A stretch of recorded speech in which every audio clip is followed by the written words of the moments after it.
తెలంగాణ రాష్ట్ర ప్రభుత్వం తెలంగాణ ప్రజలకు మంచి శుభవార్త చెప్పింది.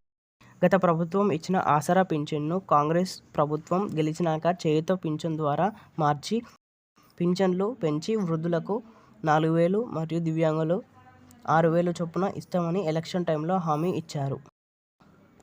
హామీ ఇచ్చినట్టుగానే ఈరోజు నుండి కొత్త పెన్షన్ అమల్లోకి రాబోతుంది.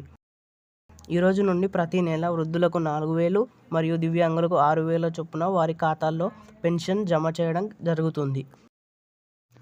గత ప్రభుత్వం అనర్హులకు కూడా పెన్షన్ ఇవ్వడం జరిగింది.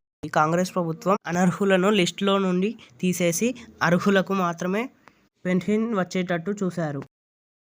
ఇలాగే ప్రతి నెల వృద్ధులకు 4,000 మరియు దివ్యాంగులకు 6,000 చొప్పున ఖాతాలో జమ చేయడం జరుగుతుంది.